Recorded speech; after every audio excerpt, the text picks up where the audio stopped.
guys, welcome back to my channel. Today is episode 2 of my interview with Mrs. Asha Alu, the cybersecurity expert.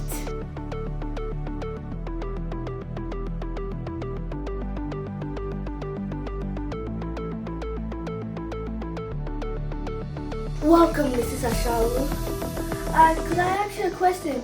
Sure. How did you get into your cybersecurity? Was it something you wanted to do when you were a child? Yeah, okay. So when I was a child, I think from the age of, for my generation, we didn't have access to the internet the way you people do have access these days.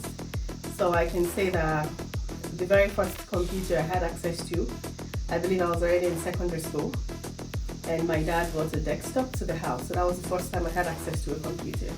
And at that time, my siblings were in the boarding house, so I was the one operating the computer for my dad. I was the one typing and all that. So that was where I can say I picked interest in computer science for a bit. So on going through high school into the university, I went to study computer science because as a typical African dad, my dad wanted all his kids to be medical doctors. So I, not loving the sight of blood, I felt I can't be a medical doctor. And so my dad said, oh fine, you've been practicing with computers all these years. Why don't you go and study computer science? So that was my journey into computer science as a degree. So I studied that for my undergraduate. Then I went further to buy a master's degree in computer science as well.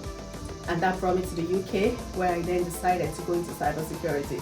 So we can say cybersecurity hasn't always been something I wanted to do as a child, but I just loved working with the computers. So that's how I, picked interest in cybersecurity as well. Me too. I always go on my computers every day trying to find something new, researching, because I sometimes always rely on the computer to find out about stuff, like to find out what to feed a guinea pig, find out what dogs need, to find out if cavities are bad, to just play, draw and research, make PowerPoints, make all quizzes, playing educational games sometimes. So definitely that practically means if you were a person who is passionate about using computers, that means that cybersecurity is also a field that you yourself could explore in the future. Yes. Shall I ask you another question? Definitely. What are some common ways hackers try to access accounts, and how can 2 factors of authentication help us protect us? Okay, threat actors, we call them threat actors, but they're well known as hackers. There are so many ways they can, gain access into your accounts. And of course, once they have access to your accounts, that means they have access to your devices as well. So, but 2 of the most common ways, which, it's constantly evolving as well. One of them is social engineering, and the other one is phishing. So social engineering is more like, I can pretend to be someone you know. I can act like your friend. Of course, I would get the information of the person I'm acting as, maybe from the internet. Then I come to you acting like someone you know, so that I can have access to you. So social engineering is a really common tactic. Another one is phishing emails as well. And when I say phishing emails, you could receive an email from maybe it could look as if it's from your bank. And when you receive the email, it's maybe asking you to do something urgent. So you are thinking, oh, this email is from my bank. And in actual reality, it is a phishing email, which may most likely contain a malicious link, which when you click on that link, you're giving the hacker, you're giving them access to your account, your information, depending of course on what infrastructure is behind the malicious URL. So, as you mentioned as well, you mentioned multi-factor authentication. So, multi-factor authentication, it protects to a certain degree.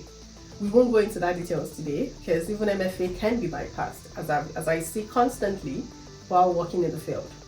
But one thing we always encourage is, as a kid, even as an adult, whatever account you have, if MFA is available, always have MFA enabled. Because then when your passwords are leaked, the threat actor would also need a second means of authentication to be able to confirm that, oh, you're the one logging in. So MFA is always advised, and MFA can help. That's two-factor authentication. It can help protect your accounts, even though, as I said, it's also limited. So the best advice out there is to, enable MFA as well. Thank you. I just want to say I had a particular incident and I got hacked in my Instagram account. Someone put a different face image because we were about to have an Instagram live, as you can remember. And then we put some authentication, second level authentication.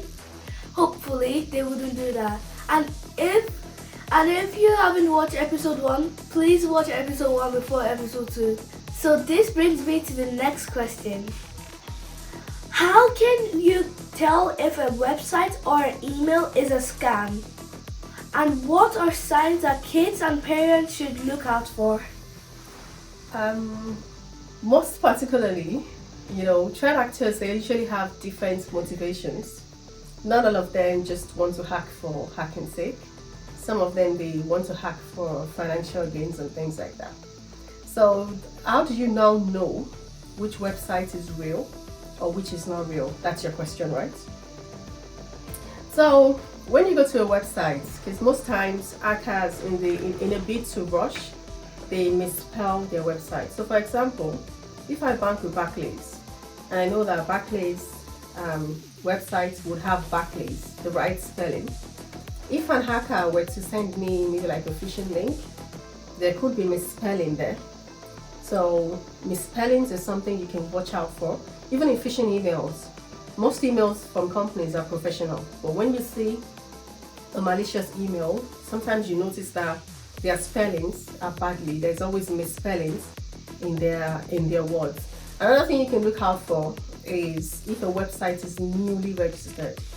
And take note, it's not every newly registered website that is a scam. There are some honest businesses that just register their website. But it's just another thing you can look out for. There are publicly available resources that you can check to be able to verify when this website was registered. And the third point, if you receive maybe a really urgent message, if in the message there's urgency, maybe the item is too cheap. Those are things you can also watch out for. For example, you're shopping online and then you see an iPhone 16 that's been sold for £200, fairly new. Well, be careful, because there's a possibility that it's a fake website. So these are signs you can watch out for. You can watch out for newly created websites. You can watch out for urgency in the tone of the message. You can watch out for deals that are too good to be real, and other things I've mentioned as well. As you were saying there, how you said that they could copy the way how they write. What if a specific company has this type of fonts, has this type of way of writing a thing? Isn't that not how you realize someone's scamming you? To be able to detect scammings, it takes more than just the fonts or the company's method of writing. If I'm to ask anyone on listening in today, if I asked you, do you remember how your bank, the email your bank sent to you yesterday, do you remember the fonts they used? Do you remember the structure? Many people would say no, they don't. So what threat actors do is, in most cases, they use the same, they try to make sure the message they're sending is very similar to your, to a legitimate email from, say, your bank. So in this situation, we can only give recommendations, we can only give guidelines on how you can identify. And some of the guidelines is, you can do email header analysis, which is an advanced method of detecting phishing emails. So that's why I gave alternatives like look for any grammatical errors. Are you expecting that kind of message? If possible, pick up the phone and call your bank directly through a number that you're certain belongs to your bank and confirm if that email is truly from them. So instead of you trying to crack your brain on how to identify malicious emails, you can actually take a more direct approach and never be in a rush, because that's what the threat actors want you to do. Oh, for example, my sister did receive, this time it was a text message, it was a mobile text message. She got a text message that she won a fridge, or was it a freezer? And the person on the other end of the line asked her to send 3,000 naira for transportation fees for the freezer. Well, as you all guessed, we are still expecting the freezer today, and that's about almost 10 years, over 10 years ago. So that's just to tell you that threat actors come in different tactics. They come with different methods. They don't just, their methods keep changing, they keep evolving. So as much as possible, if they're sending you a phishing email that appears to be from your bank, they try to copy the exact same structure as your bank would send you that kind of message. And that's why, as I said, always verify from your bank before you take any action. Never make it an urgency. Pick up the phone and verify from a trusted means of communication. And then you can verify and then move on with the actions if it really is from your bank. May I ask you another question? Definitely, sure. What's the difference between public and private Wi-Fi, and why should we be cautious about using public networks? Okay, when you talk of public and private, something public, of course, it's something that anyone can have access to, and something private is something that's more secure. So when you talk of public networks, you're talking about your internet facility at the airport. Obviously, you do not need a password to join that kind of network. And if you're talking about private, that's more like your home network, your home Wi-Fi. And one major difference between the public and private network is the fact that private networks are more secure than the public network. So, and another difference is in terms of the security side of things. As I said earlier, when you say something is public, it means it's available everywhere. So that means that it's not as secure as a private network, and that means it's prone to attacks like man-in-the-middle attacks.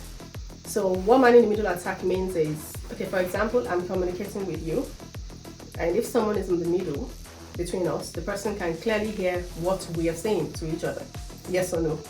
So in that situation, man-in-the-middle attack is when you're communicating over the network, and then whatever facilities is in the middle is able to capture all your communication and hence have access to data like your password. So for example, threat actors often use this kind of attacks. Maybe they kind of set a public internet, and then you unknowingly you connect to the internet because you want free Wi-Fi. Then you connect to the internet, you're exposing your credentials, you're exposing yourself to a public network. So in most cases, like the Wi-Fi on the bus. Exactly, that's a public network. The Wi-Fi on the bus, in most cases, you're not expected to know the password. All you need to do is get your phone and have the setup there, and then you're able to connect to the public network. So as I said, there are many disadvantages.